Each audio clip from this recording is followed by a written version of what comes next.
Welcome to the Reality Revolution. I'm so excited today. I finally get to interview Rafael Eliassen. Rafael Eliassen is one of the first people I ever asked to interview, and I had just started my channel. So it was a long time ago, and finally I got a chance to interview him. Rafael is a sort of hero of mine. If you check out his channel, he's been talking about motivation and self-help, and he's been doing it from a very young age. And I really wanted to get an idea of how somebody starts at such a young age with such wisdom. So check out his channel, and we're going to talk about that a little bit. So welcome to the Reality Revolution, Raphael.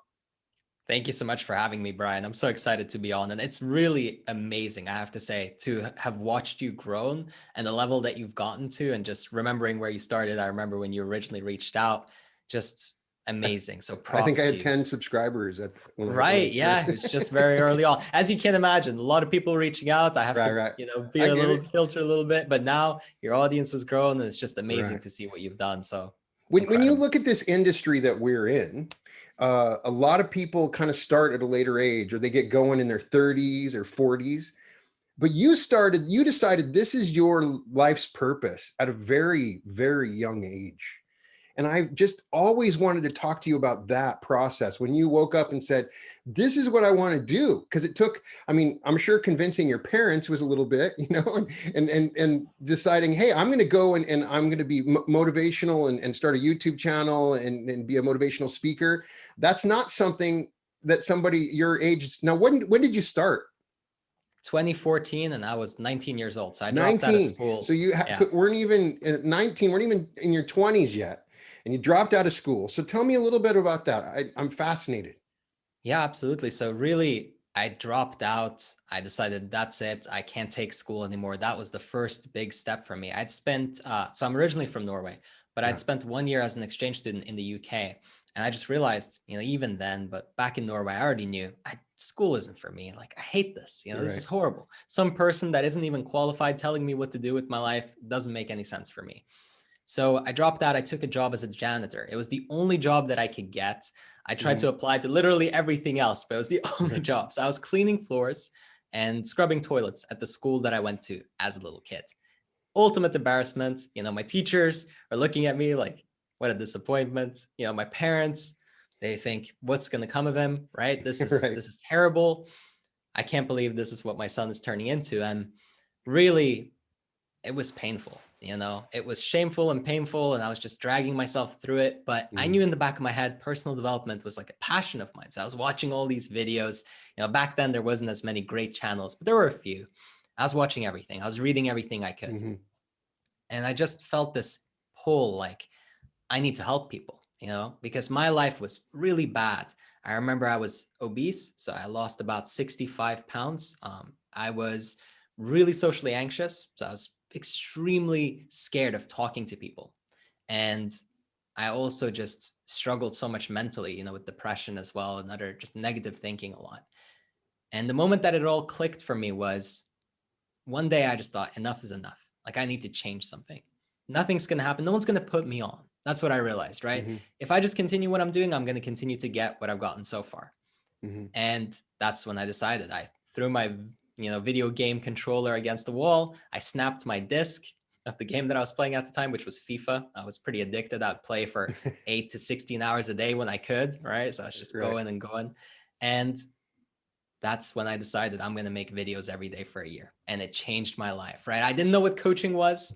I didn't know that this was my ultimate destiny of some form, right? I didn't have any idea in my head of what it would look like 10 years from there, but I had some dreams and visions, right? I saw Les Brown, I saw Tony Robbins. I thought, wow, that's cool. This is cool. I just went for it. Uploaded every day for 6 months. No response, crickets, 100 subscribers, mostly friends and family, maybe, that felt sorry for me. A lot of people making fun of me, 6 months of nothing really. And the next 6 months I did 6 figures.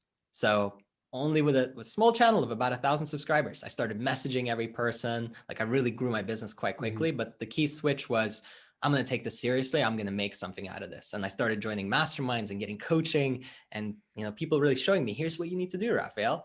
And I did it. I followed through, and before you know it, the results were there. It wasn't actually that hard. The technical execution was pretty easy. It was the mindset and the limiting beliefs and just all the internal garbage I was carrying that made it really difficult. Right. A lot of people on the same path in the first 2 or 3 months after seeing nobody watching their videos or no subscribers, they just bail. There's something inside of you that says, I really don't care what anybody else thinks or how many people view I'm just going to continue with this. And it starts, I see that all the time. I see channels that sit there for 6 months and then something happens. There's just, once you go through that process, there's Sure. something that happens. So my question is, when you decide to sort of be a teacher, there's a great level of learning that occurs. When you decide I'm gonna help other people, but you're at that young age, right? You learned a lot in that 6 month period, right? There was a massive amount of learning that went on just as much as you were teaching. Of course, I would say much more learning. Like, Mm-hmm. for every 10 pieces of content I was watching, I would maybe be putting out one at most, right? Right. Often I was consuming 100 pieces of content to make one. So I was digesting all the information, taking all the best sources and learning from them, and then going, okay, I think I have an idea of what might work. And I wasn't telling my clients, oh, I'm going to change your life, right? From day one. I Right. was saying, hey, if you don't like it, you can get a refund. No reason. You don't even have to give me a reason. If you don't love it, if you don't love working with me, it's okay. I'll give you your money back. No pressure on me, right? Right. Why? Right. Because I don't want to create a situation where I have to be perfect. And when I was making the videos too, I wasn't setting this ridiculous standard that a lot of people have nowadays, where it needs to be cinematic and, very well Mhm. produced. It should be like a Hollywood movie. That's crazy.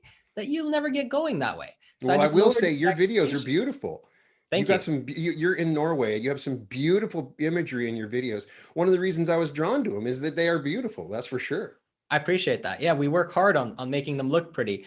Nowadays, we shoot a lot of stuff inside too, against Right. this wall that we're recording against right now. So it doesn't have to be complicated, but of course it helps when you make them prettier and more fun to look at. People are going to get engaged even more. In the beginning, though, I think it just has to be the minimum viable product, right? Just as simple as you can, Hmm. least amount of resistance, just the smallest amount of effort to get going. Just like when I started meditating, I didn't go for 20-minute sessions twice a day right away. It was like Hmm. 5 minutes minimum every day. That's it. Just a little minimum. When I started working out every day, 30 calories a day burnt. That's it. That's all I need, right? Some momentum, not life-changing, drastic results day over day. Who was your mentor? It doesn't have to be somebody you actually talk to. A lot of times our best mentors are people that we read or we watch videos of, but who was it during that initial period that flipped the switch and transformed you to who you are today? Oh yeah, I think it was really just everyone around me, right? I mean, I Yeah. think my parents, as much as I'd give them steak and say, "Oh, you didn't support me when I was starting," that pressure of, "Hey, you got to get results," right? Like if you actually make a sale and you get clients and you replace your income and you make more, and then I make more than them both combined, and then I make more than the doctor, and then I make more and make more and make more. Of course, that speaks for itself. So that pressure, I think, was healthy to some degree, and in another sense, it might have been quite traumatic and scarring in the beginning. So it probably Yeah. was a downside at first, and then it became actually a benefit. But a lot of the people that influenced me, Jim Rohn was one of my favorite speakers, just his style, right? I just loved Mm-hmm. it. It was so elegant the way he would speak, but it would be so down to earth. So he was one of my favorites to listen to. Sadly, he passed away. So I never got a chance to actually see him in real life or go to a seminar. So that was one of my big inspirations and influences. And then I had a lot of marketing coaches and Mm-hmm. sales coaches. That was important because I think for me, what I was drawn to in the beginning were other life coaches, for example, right? That was a big one. Mm-hmm. And some of them actually were really helpful. If you know the likes of Ralph Smart, Infinite Waters on Oh YouTube, yeah. he was one of my early mentors. He Yeah. would do, I would do one-on-one sessions with him and pay for that. Very helpful. But what really changed things for me, what really gave me like breakout results, like incredible, big change, it was getting people who were really skilled in something specific. So when I hired someone that really knew how to run ads, or I hired someone that really understood mindset, or I hired someone that really understood, marketing and sales tactics that really work in today's landscape, or with YouTube or with Facebook ads, just specifically targeting an area and trying to get good at that. Now, don't get me wrong. A lot of the masterminds that I joined were very like broad, and there was a lot of good advice there too. But for me, I would have to credit like, the Facebook ad specialist freelancer that works for, I don't know, $100 an hour and just does this like as his thing, and he really understands it and he knows his craft, I have to give those people a lot of credit because they changed things for me drastically too. It's a hard thing at the beginning of this process to trust other people to be involved in your work. And so you had to do that early on. And it is sort of empowering, but at the beginning, there's a part of you that kind of doesn't, you want to take care of everything yourself, right? So you're putting a lot of this burden on someone else, and you attract people into your life that are there to help you. But there is a stepping stone. Some people really struggle with it, trusting other people to bring in and to enhance their own organization. Did you go through in that a little bit? Like, I think I did. I mean, I just sat and did all the work for a long time. And, it took me months to realize, okay, I don't need to do this. I can have someone else and I can actually trust them to do it. So there's this period of time where it's kind of hard to do that. Right? Yeah, absolutely. Like, I'm just nodding my head the whole time because you couldn't be more right. I mean, it's spot on. It's so scary because, I mean, you don't even know if you're doing a good job, I think, when you're Right. starting, especially, let alone judging somebody else's work for you and if it's worth the money you're spending. And, am I just going to nowhere here? Am I just spending my money and not going to get results? It's scary. And these Right. big decisions where, you might pay, I did this where I paid agencies like $6,000 for a month of marketing, but, I'd grow my account by maybe 10,000 like real followers because we ran ads and we did it the right way. So I would have huge benefit and upside. It's just still always scary to leap, right? Because Right. whenever you have to think about a decision like that, you see the downside for sure. You do. You know for sure the money you have to pay it, right? You know for sure the time is invested. You're gambling on this person a lot of the time. And you don't know the upside. Your mind cannot guarantee the upside. So you only see, hey, this is what I'm going to lose. And it's really hard to genuinely preview. And that's the ability of people who can really, use the law of attraction correctly and get into the right mindset, is they can preview the result just as well as they can preview the downside. And that's difficult. It's hard to do because all the proof just points to, hey, I know for sure I'm losing this money. And we don't know for sure that the results will be there. So that brings me to entrepreneurship, which is one of the main things you talk about, and you're part of your experience. I hear a lot of people that talk about the law of attraction that have never started their own business. And in many ways, I think that entrepreneurship is like the key to attracting the life that you want. Instead of depending on someone else to do whatever it is, you can try to attract a job where you work for someone else. But in almost every case, when I'm coaching somebody or talking to it, it comes down to, hey, don't you want to be your own boss? Don't you want to take that next step? And it's beautiful and wonderful, but it's hard and scary. And so I want to get an idea of your path towards entrepreneurship, because I want everybody to know that anybody can start a business. You don't even have to have a lot of money. A lot of people have these beliefs that they can't start a business, that they need millions of dollars to start a business, that it's too difficult, it's too complicated. They create all of these excuses and they do it. And so it's really fun to talk to somebody that's been through it. Because if you have the entrepreneurship on your side and you become an entrepreneur, you can use the law of attraction and all of these things to your benefit. They're designed together in some ways. I want to get your perspective of that. Yeah, it's very true. You even see a lot of people just have limiting beliefs around the fact that maybe they're not good enough to be their own boss, or that they're too lazy because of a bad experience they had maybe in school, right? I was a very low effort student. I didn't try very hard. I told you I hated it, right? Right. So you might think you can't be your own boss. You need somebody else to hold you accountable. You're not going to make any money working for yourself. You can't even make a decent living working for someone else. But that's not true. A lot of the time, we're really just playing a role that we're bad at, right? I think, I love football, soccer, I guess, for the Americans and for you guys. If you put a striker as your goalkeeper, yeah, I mean, you're asking for it, right? I mean, you're setting yourself up to just lose. And if you play players out of position, they're not trained to play that role, they're not naturally gifted at that role, you're going to have a bad time. So what do? Well, you put them in the right spots. And if you're lacking strikers, you might want to sell off some defenders so you make room for a striker. Right. Well, that's not how we think in our life, though. We think well, I'm just like this, and this is my experience of me. And I have all these reference points that point to, I'm not going to be a good entrepreneur, right? I don't have the money, I don't have the skills, and it's just all BS. Genuinely. I mean, none of that's true. You've made up a bunch of conclusions in your mind because you had some bad experiences and you have this identity that you really want to hold on to. You know, your ego really wants to control your life. So you cling on to it. But if you can just let go and say, what if? What's the Right. opportunity? What might happen if I just give it a shot? What if I didn't expect anything either, but rather just focused on the process? And that's what I did. I just focused on the process, right?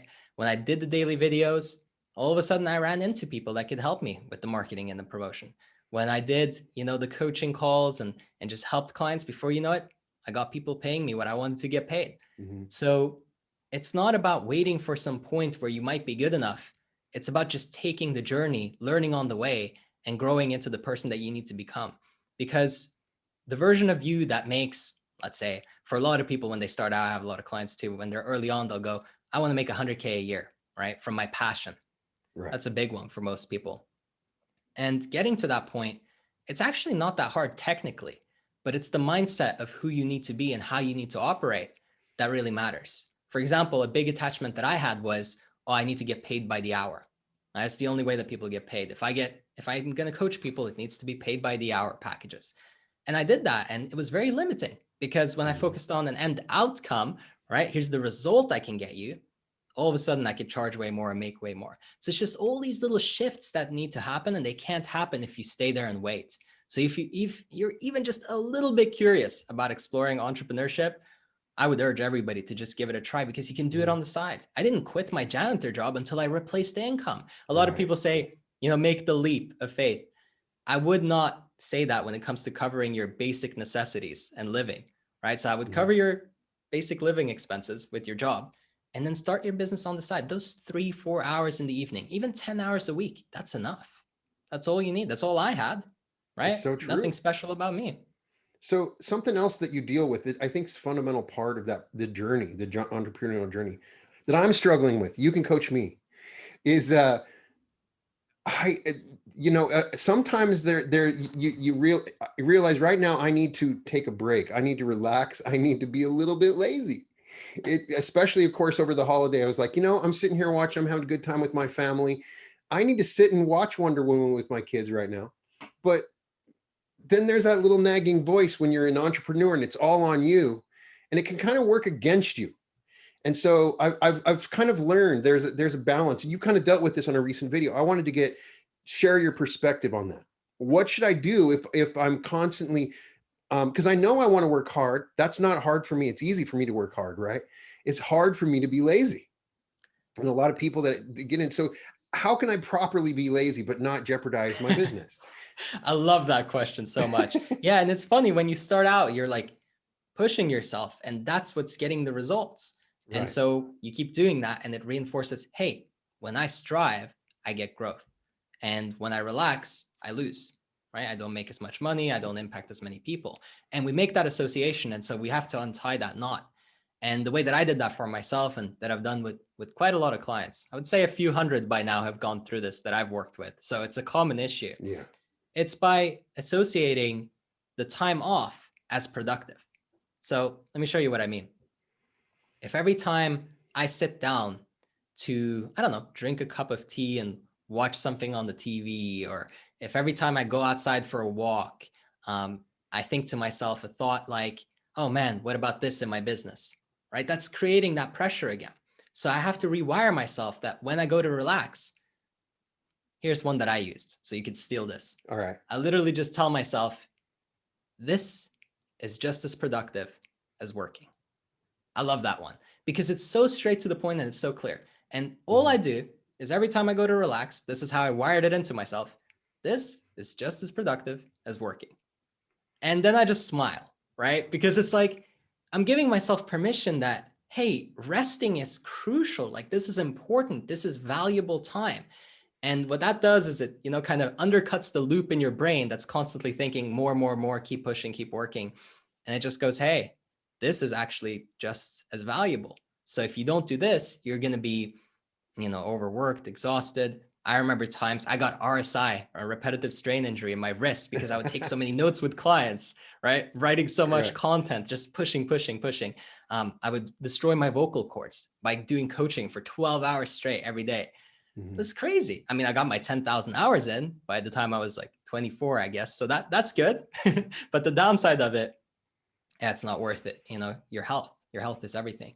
So for me, just consistently repeating that thought loop of, hey, this is just as productive as working, right? Well, Just it's one of continue the that. So reasons we work hard, right? So we yeah, have the freedom to be lazy.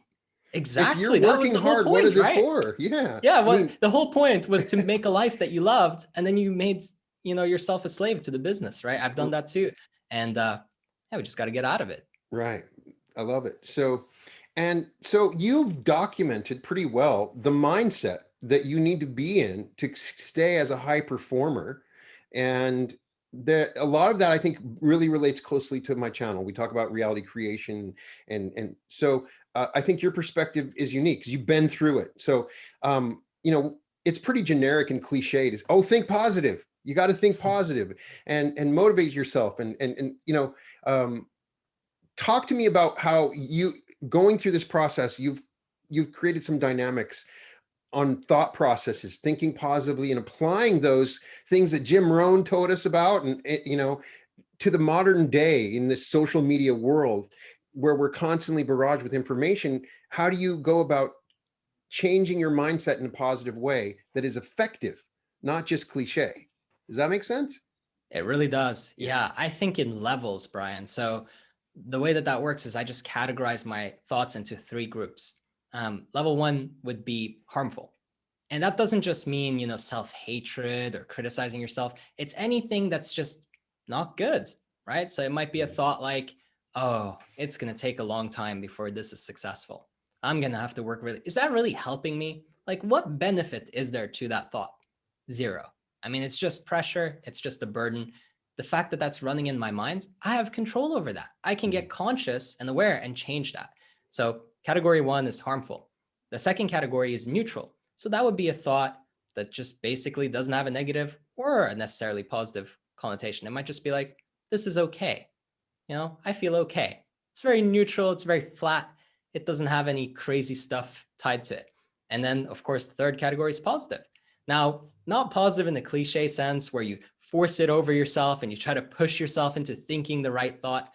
What I do is actually work through any harmful thoughts in depth to unwind them and resolve them. And most people don't do that. And that's really sad because if they did, then it would be like, imagine you're climbing a mountain. I use this analogy a lot with clients. And you've got this big backpack on, right? And you think, this backpack, I got to bring it. I've always had this backpack my whole life. I grew up with this backpack. Got to climb the mountain, got to bring the backpack. You climb, you're getting exhausted, right? Here I am, I'm your coach, I'm with you climbing up the mountain. I tell you, hey, that backpack, what's in there? And you go, I don't know, stuff. And I say, well, do you want to look? Oh, no, I don't want to look. No. The backpack's your brain, right? I don't really want to see what's going in there. I don't really want to analyze it. I don't want to break it down. I don't want to work through it. It's uncomfortable. Let's take a look. No. I pull it off you, open it up. What's in there? A bunch of rocks. Right. You're exhausted. You're climbing up. Why are you doing this to yourself? I might ask, right? And you say, oh, I didn't know. That's what a lot of people say. They didn't know that they were doing it to themselves. So many entrepreneurs and people that I work with that are even doing, multiple 6, 7 figures. And then you hear something like, well, I don't know why I was stressed. I don't know why I'm stressed. I don't know why I'm upset. I don't know why I feel these emotions. Well, let's find out. Right? It would make sense that we should examine what's going on. So let's look at these rocks. Do you need this rock? Oh, no, I don't think I need that rock. What about this one? Probably not useful either. Okay, this one though. Do you need this rock? No. So pretty much we can throw all that stuff away and climb and have a much easier time than we otherwise would have. And the way that I do that process is, where does this thought originate? What was the first experience that I had that might relate to this thought? So let's say, I'll give you one of mine. Nobody's going to listen to me. I'm too young. That was one of my first big negative thoughts that I spotted. I was like, oh, look at that rock, right? I got help. This wasn't me by myself. I can't take the credit. I got, therapy, coaching, like those are the tools that really helped me see this. But I realized, hey, I'm carrying this rock. I'm too young. Nobody's going to listen to me. That's clearly harmful. What benefit is there to that? So then I analyzed it, like, okay, what's going on here? Where is this coming from? Well, when I was young, if I would give advice to an adult, they would laugh at me. And as a kid, I actually had a tendency of trying to fix problems for adults. So I would sit with them and listen to their life problems, and that part they liked. But then I would start to tell them what I think they should do. And here's this little 5-year-old, 6-year-old Raphael telling you, as a 40-year-old man maybe, or a grown woman being told, hey, I think you should do this. That doesn't really work too well, right? It sounds kind of weird, and they get resistance. Well, that makes sense, but little child me doesn't know that the disapproval of those people isn't relevant to the grown adult version of me, right? Or young, or grown teenager, right? You could say as well, or young adult. It doesn't really get that, hey, you're not that person anymore. You have different status, different position. You're a different person altogether. You have a lot of experience. You do have things that are valuable that you can share. So when I got on camera or when I was on the coaching call, that was the thing. And it was blocking me constantly. So how did I resolve it? Well, I went back. I looked at that. I said, hey, does it make sense that I have this belief based on the experiences I've had? Those are my reference points. That's all I have. So yeah, it makes sense. It's fair that I think that way because I have proof that tells me that's what happens, right? You're going to get judged. You're going to get laughed at. This isn't good. Don't behave this way. But is this useful to me now? No, of course not. I'm grown. I can help people. I can make an impact. I'm holding myself back because of this rock that I'm carrying. All right. Am I willing to let it go? That's a great way to put it. You can put it many ways, but one of my favorites is just, am I willing to let it go, or will I allow myself? That's another one, because it's like I'm giving myself this gift of letting go. So will I allow myself to let this go? Yeah, of course. I don't need this anymore. It's old. It's outdated software. It's from, 2001. I don't need this. Gone. Right. What do I want to install now? And then I would take the belief that I wanted and I would put this in as the new system that would run my brain. So instead of, hey, I'm too young, I would say, it's so great that I'm starting young. I have such an advantage over everybody that waited and procrastinated because they didn't feel ready. They didn't feel validated. They didn't feel certified enough. So they waited. And meanwhile, I just did it. Right. And that for me was so, I love that. You got to find one that resonates, that really gets you going, right? You can't just throw a random belief in there that doesn't really click.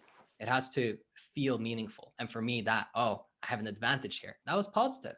And it doesn't, see, that's not the most high conscious, beautiful, like Zen-like belief. It's kind of a competitive one. Right. But it was a good one. It was much better than the one I had. And then you can always upgrade later. So sometimes you need to be driven by, I'm going to, prove my family wrong, but not in the sense of I'm not good enough. Let me prove them wrong. Rather, maybe that, hey, if I do succeed, I will be an inspiration, right? I will have, this incredible gift that I can share with them.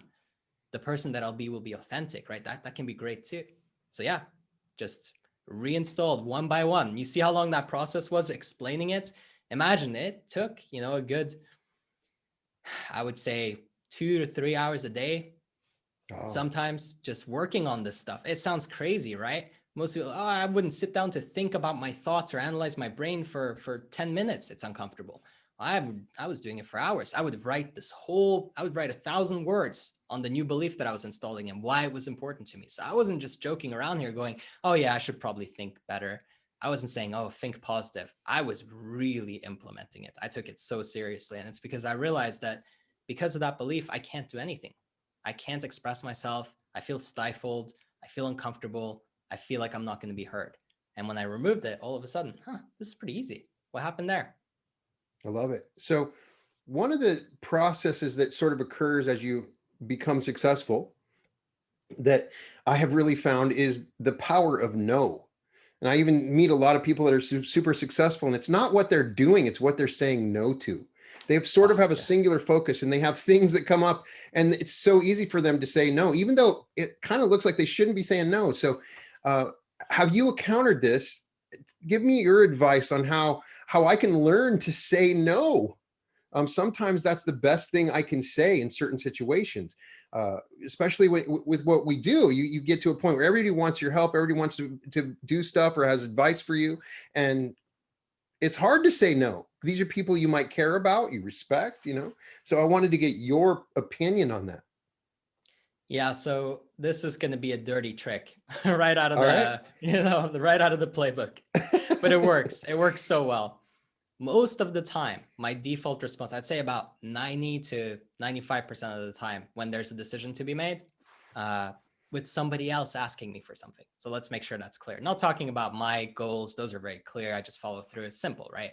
Right. But whenever there's an inbound request, my default is swipe right, which means in the inbox, if you have the same Gmail app that I have, it doesn't matter. What I really mean is I just archive stuff. So I just swipe right, it goes green, and it says basically archived, which means I'm not going to see it. So if I want to look through stuff later, I can go to my archive. I didn't delete the stuff, but I'm probably never going to look. So it means that what comes in usually kind of just gets archived. And that's a good thing because, yeah, I mean, if you say yes to too many things, you can't really focus on the ones that really matter to you. But really, the ultimate, the trick that I was talking about is saying, let me get back to you on that over and over and over and over again. And it's such a cheat code because what are you going to say? Nobody can really make it awkward on you. What can they do? Oh, I need an answer by Monday. Oh, that's fine. What I'm doing is stalling. Why am I stalling? Well, because half of the time when people ask you stuff or they want something from you or they want your attention for some reason, they're just going to forget. It wasn't really that important. They just disturbed you because they had an impulse. And so they just, right? They felt that impulse and they're like, oh, let me ask him this. Did they really need to? Was it really important? Probably not. And when you say that, if they don't get back to you and they don't follow up and ask again, probably didn't matter. Now, this sounds horrible, right? To a normal person, like they hear that and they're like, I wouldn't want to be treated like that. Right. But here's the thing. It depends what position you're in, right? So if you're starting out and you've never ran a business or you've never really been busy with your life's work, yeah, that sounds horrible. It's like you're ignoring people, you're just pushing them away. You should care about the people around you and the people that reach out with opportunities. You should just take that as a blessing and say yes to everything. No, because here's the problem. If you act like that, you'll forever stay where you are. So you have to behave as the person who is successful already. So who you want to be that person now. Now, is that person relatively busy working on their own thing and focused on their passion? Probably. Are they saying yes to all kinds of random opportunities all the time? I mean, unless you're like an opportunist and that's your ideal self, probably not. So you would mostly just focus in your lane. And then when you really like the look of something, it would be, it'd be a clear yes for you. It would be a resounding yes. So for me, just stalling with a little sneaky, let me get back to you on that, resolves. I'm giving away my tricks now. Now everybody's going to know, but it's great. It's our secret. Nobody has to know. Yeah. Right? No, don't tell anybody. Nobody's going to hear this, right? Right. So yeah, it does let it kind of fade out, any background noise, anything that's not serious and important. And the people who really want you or the people who want to talk to you, or if you later remember something, right? Like I saw your channel again. I was like, oh, right. And instantly I'm like, let's check it out. And if you had been like, oh no, I don't want to, I'm too busy or I don't have time, I would have respected that. So sometimes you miss out and you will regret it later. It could be that somebody, gets to a point, and if you had built that relationship earlier and given them a little bit of your time, that could have made the difference. But that's like saying if you invested in Bitcoin in 2000, right? Like you could have been a millionaire now. Okay, yeah, great. Yeah. And who knew that was the right choice? I mean, there's no way, right? So we don't live our lives like that, hopefully. So there's sort of a dynamic that occurs, especially in personal development, but everybody listening to this interview is having something similar. We're in an age, and you're probably better at helping me to go through it, just like I went with my kids. Everybody in this age has to deal with social media. I've watched The Social Experiment. I know about how these social media companies work in manipulating chemicals in my brain, and also it's a part of our business. We need to like that post. We need to share that new thing on this new platform. So now I got Instagram, I got MeWe, I'm on TikTok, I'm on Snapchat. I'm following up, making sure everybody's contacting me all the time. And there's a part of me that knows that this is pulling away from my success, that this is pulling away from my time and energy. I'm losing some creativity. It's sort of mind numbing. And there is definitely this barrier that I'm encountering. I know I need to share my stuff, and I want to expand my tribe, but there's also the part of me that is very aware of the mental aspects of dealing with social media. Now, of course, I can have other people and designated, but sometimes there's a personal touch to it. And there's a part of me that says maybe I should just ignore some social media. There is a dynamic that needs to be dealt with. Do you understand what I'm trying to say? I really do. And I want to know I don't think there's a right answer. I mean, I want to know your perspective, because we can't bail on it, right? Yeah, I love that you said there's not a right answer, because there is no right answer. Yeah. But in my perspective and in my experience, for me, it changes over time. So you have to ask yourself not what's right permanently, but what's right for you now. And the problem is that people want ultimatums, and they want a total decision. They want one decision that's going to carry over forever. And it's just not realistic. So let's say you're just early in your business right now. And let's say you're in the personal development space and you want to get some clients. Well, it might be a good idea to be on TikTok. It's a booming platform. There's a lot of free traffic to be had right now. If you just make good content, you're probably going to get views. On YouTube, on the other hand, you might have to have a good click-through rate, good watch time. There's a lot of metrics that play in. And it's a lot harder to do well organically for free with no existing audience, right? So it's more challenging. Doesn't mean it's not doable. Doesn't mean you couldn't win with YouTube if you started from scratch. Right now, today, even, you could do very well if you followed the formula and did the right work. Right. But what I'm saying is it might be easier to go a different route. And so what I ask myself is, okay, what's my ultimate goal, right? What's the real thing that I'm going towards right now? And again, that changes over time. Hopefully, if you're hitting your goals, you got new goals, right? You don't just keep the old goal. You might have a overall vision for your life, but hopefully your goals are getting met and hit, and then you continue and you renew. So in that case, I might ask, okay, if I'm trying to grow my audience, I might want to be on these booming platforms because that could help me really explode. But if I just want to hold steady and my audience growth rate is actually pretty good, and I know that I don't necessarily need more views or traction, and really I should focus on polishing, let's say my program, or getting clients better results, or working on myself and my health more, and maybe not spending as much time on the business, if that's the real thing that you need to do, then I just adjust. So that means ignore all the new platforms that are booming.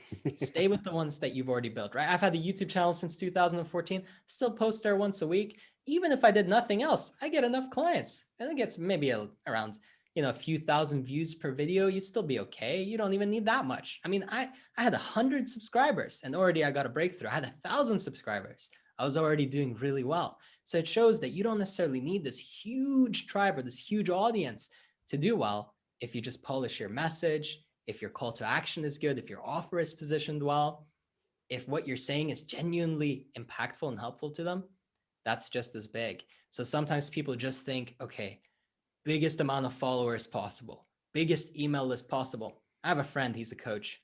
He tells me this story. This partly breaks my heart, but partly makes me cry in laughter, right? It's a very weird situation. He tells me, Raphael, I've been doing these collaborations with these YouTube channels. He learned it from me, by the way. So it's quite funny. He would contact these YouTube channels that had huge audiences, and he would give them his content and they would promote it. Now he would pay them for it, or he would, compensate them in some way. And he did this, and it grew his email list to, I think, around 50 to 60,000 people very, very quickly. Now, this is a guy who had a total amount, say subscribers were maybe around 20, 30,000. So his email list, which, probably only 10% of your audience would maybe be on your email list typically. Right. All of a sudden, it just explodes from this traffic. And that all sounds really great until you skip forward maybe about 2 months. And he's telling me, I'm removing all these people off of my list. I have to delete this email list. And I go, what? What in the world? Why? And he says, well, look, it costs money to have an email list. You know that, Raphael, right? You pay for how many subscribers you have. I'm like, okay, but surely the profitability of how many people you have on your list would outweigh that. Actually, no. Most of these people, They don't even buy a thing for $10. Most of them will never buy anything from me. And I've tried, right? I've made the offer multiple times. I've had different angles. I've tried it. They just don't have buying power. And I go, wow. So you have an audience of 60,000 people, and a lot of them look at your content and they open your emails, but they're not buying. And so what was the point in that? Paying a bunch of fees to have a huge list, do all this work, right? Now, did he get some clients? Of course, right? Of course. But I've seen this done multiple times. It's not the only person with that story. And sometimes you run ads, sometimes you do all this work and it doesn't necessarily pay off. Sometimes you might make a TikTok every day for a year. But what if none of those people turn into customers? What's the point? Well, you got likes and validation. Is that really, the point? Are you trying to create a validation business? It doesn't run on money. It doesn't run on serving customers. It just runs on getting approval from people. Right. I mean, that doesn't pay the bills, and it doesn't expand our team, and it doesn't, help us do what we do better. We can't polish our skills off of that. So yeah, I don't aim for fame. I have had speeches that have gone viral and reached tens of millions of people. Doesn't necessarily mean anything, right? I have videos that have over 1 million views. So what? Doesn't mean anything. Most of the videos that get me clients have 1,000 views on them. Those are the ones. Ask people, like, where'd you come from? Why are you deciding to spend all this money with me and work with me and get my help? What really convinced you? Oh yeah, it was these 15 videos where only maybe 500 people watched them. And like, these are the ones I've been watching, or this podcast I listened to. So the next thing I wanted to ask, there's sort of a phenomenon, and you've encountered it coaching, where somebody does find success and they sort of rest on their laurels. They reach a point where I don't need to be any more successful. And I see them start going down. It's like there's the next level where you need to, even though you're super successful, you want to keep on going and maintaining and creating new goals. A lot of people struggle with that. They reach a certain point and then they stop. And so I wanted to know if you've encountered that, if you've had clients going through that, and what your advice is for them. Well, I think we have to ask why they're stopping. Right. What happened there, right? And sometimes you find out that it's because they genuinely need to slow down, like we were talking about earlier, right? And then the other side of things, which is, often what it is too, is just, the mindset. There's a block, there's a glass ceiling. There's this identity that's so firm that says, hey, I can't make more than X amount per month. And you might not be thinking that consciously, but in the back of your head, because of what you've seen your whole life, let's say your family struggled with money, or it might be anything, right? And it's just programmed you to be this way. So we have to find the root cause, that's what it comes down to. And once we know here's why, it's unique.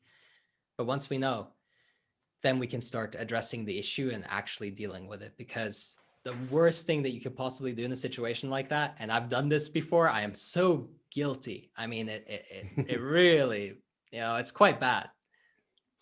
It's embarrassing, really. But I've pushed clients and said, come on, let's, I remember this. I was so into that motivational stage, like, you just got to push through it. Come on, keep working, work harder. Is this all you're good for? Right? Like, kind of almost like pressing and humiliating. Like that doesn't work. I mean, it might work temporarily, it might give you a little boost. But if you don't find the core root issue, what's the trauma, what's the tension, what's the limiting belief, then yeah, I mean, even if you get a little boost, then you go for a while longer, eventually you'll burn out. So we got to find the root cause. And I keep looking and digging until I often say why times 3. So what that means is your first why is not the real why. The second why is not the real why. The third why usually hints at the real why, and you can go from there. So when you say, okay, why are you stuck here? All right, let's say you get to $10,000 a month and you get stuck. Well, what's wrong? What's going on? Why are you stuck here? Why can't you progress? Oh, well, I don't know. I'm not getting enough leads. That's a good one. Why are you stuck at $10,000 a month? Oh, well, the people that come to me aren't qualified and they won't buy from me. They don't have the money. Nice one. That pretty good excuses, right? Great. I love it. Keep coming. Maybe a few more of those sometimes even, but a lot of the time the third one might be like, oh, well, actually, I'm really comfortable at 10K a month and I don't really need to make any more money. I'm actually good. That might be the reason. Or it might be, let's say you're practicing a skill. You want to get really good at guitar and you just kind of plateau there too. Like, why don't you keep playing? Why don't you keep learning? Why do you just play the same songs over and over again that you've learned? I'm uncomfortable. I like these songs. They make me feel warm. It's a real reason to plateau. Now, does that mean that you should go further? Maybe not. Sometimes that's what we have to evaluate. Maybe this is enough. Maybe 10K, 20K, 30K, 50K. How much do you need? Like $350,000. Is that way better, right? Sometimes you have to think like, am I there? And can I just maintain and be happy? I thought about that with my physical health, right? Like I said, I used to be obese. And for me, my weight was a big problem growing up. And I figured, I need to get ripped, right? Jacked. I need to have huge muscles. And then I can, then I can feel great about myself. And as you can see, I don't have huge muscles at all. I'm just a normal skinny dude now. Now, what happened there? Well, I just got to skinny dude and I was like, this is great. I just thought to myself, this is the best thing ever. I love this. And then I looked at like the work that it takes to be, just absolutely like so strong, jacked out of your mind, like what that requires, the work ethic and how much time you have to dedicate. And I figured, I don't really care about that. I just want to live to 100. That's really all I want. Just be healthy, live to 100. That'd be great. That's my goal. Yeah. What do I need? Cardio, lifting weights. No real evidence from what I've seen. I mean, I'm not perfect at going through all the research, but from what I've gathered, gaining a bunch of muscle doesn't, let you live longer or help you live longer. So I figured, okay, well, your heart, work out, get your heart rate up so that your resting heart rate is lower. Perfect. Didn't need to get jacked. Why did I want to get jacked? Oh, the validation and the approval that was attached to it. Right. Might be the same reason why we need to make $10 million a year, right? So we can ball out and look cool so that everybody can give us validation and see how amazing we are. So yeah, we got to find out why. I think the why is really what drives everything.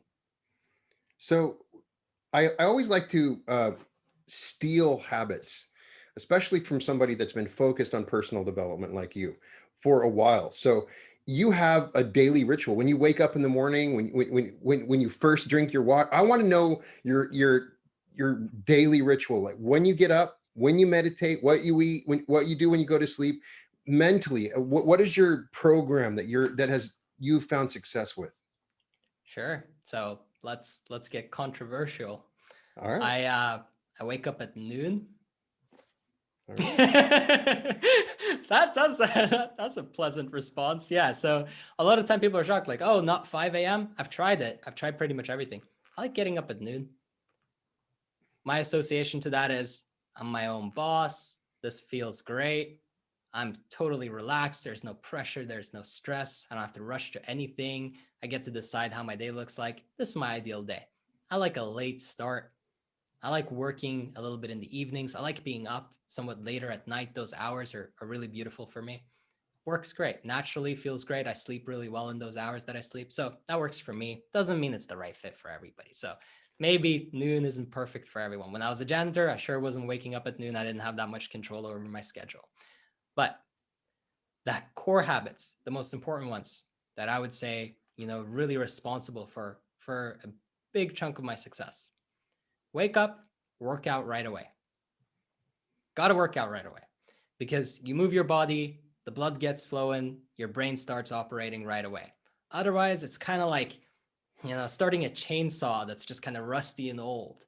If you're trying to get your brain going off of no physical momentum, it's much more difficult. You might need coffee or another source of stimulation.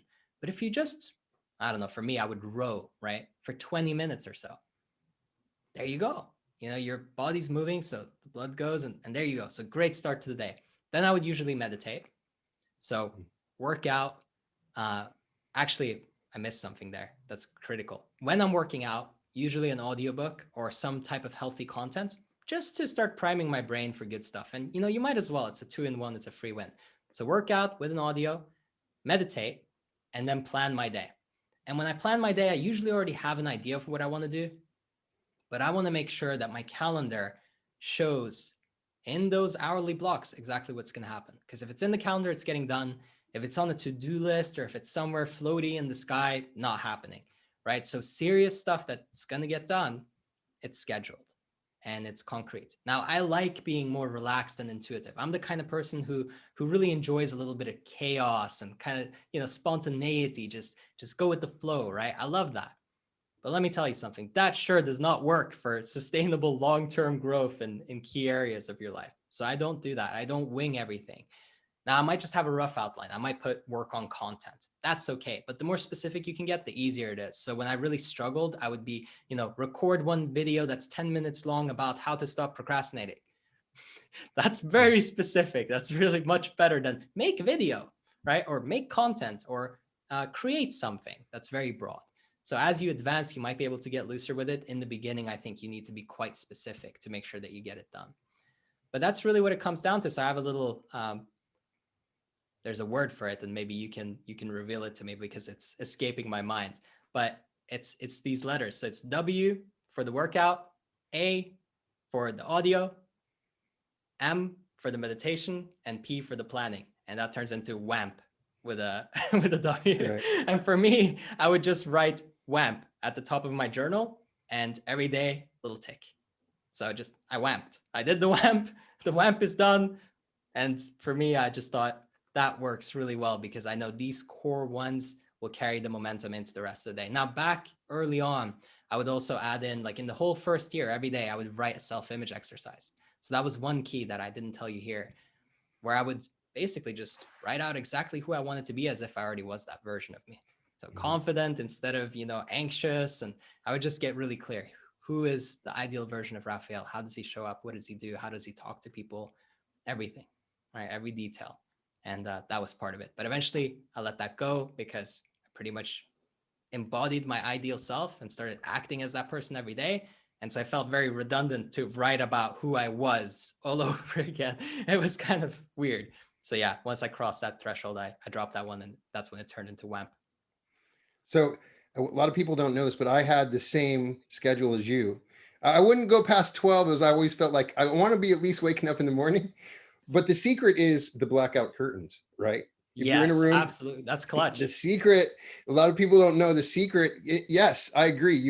That is actually a great routine. Go to bed at 2 or 3, 4. 2 or 3. Yeah, exactly. Right? I love that. But now, the blackout curtains are the key, man, because the light comes in. Exactly. I'm in a room that is just so bright, and it's like, I was like, please, I want to sleep. Right? Exactly. And also one thing that goes with that too is like the room temperature and the, in the bedroom should be cool so that you get proper rest. I live in the country, in the north of Norway. Right. Our closest neighbor is like, 50 meters. It's quite far. So it's quiet. I think if you don't have peace and quiet, like earplugs, even if you can't get blackout curtains, you got to cover your eyes. So it's not like a blindfold, right? Something to make sure that, a mask of some kind of sleeping mask, that'd be great because you want to make sure the sleep is really high quality. That's for sure. You're right about that. So I'm just so jealous. Norway is one of my favorite places in the world. And it's probably a great place to be right now with everything going on in the world. It always has been. So what a great place to be. So I just want to thank you for coming on and answering my questions. And I've learned a lot from you. I want to let everybody know they can get a free consultation by going to eraphael.com and check out Raphael's YouTube channel, Rafael Eliassen with 2 S's. And there's you've been putting out videos for a long time. So there's tons of incredible videos and you'll learn so much. And you cover a whole bunch of different things, so many different bases: inspiration, motivation, proper thinking, and your journey in entrepreneurship. All of it is good. And I just want to thank you for teaching me. And without your teachings, I wouldn't be where I'm at, because a lot of what you did motivated me and taught me. And I followed how you started your channel and helped me to start my channel. So thank you for that. I really appreciate that, Raphael.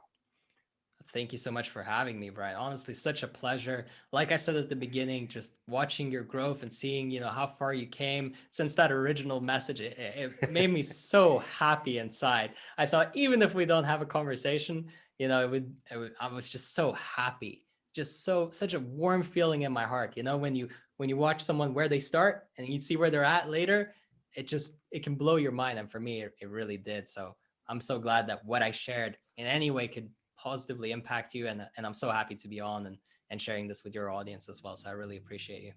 Well, thank you very much. And can't wait to talk to you again. We'll talk to each other again very soon, I promise, because there's lots more stuff that we didn't cover on this. But Rafael Eliassen, guys, everybody check him out.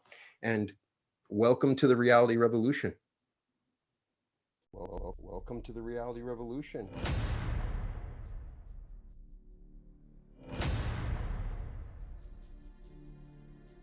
I'm just really excited today because this is the first day that my book is released.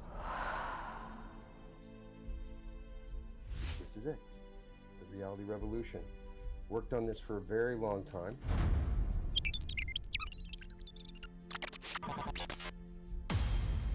So many of the things that I discovered along the way, and I was excited to share it with everybody. Tell you a little bit about it. I'm like everybody else. I'm interacting in the world and starting to realize that my thoughts created reality.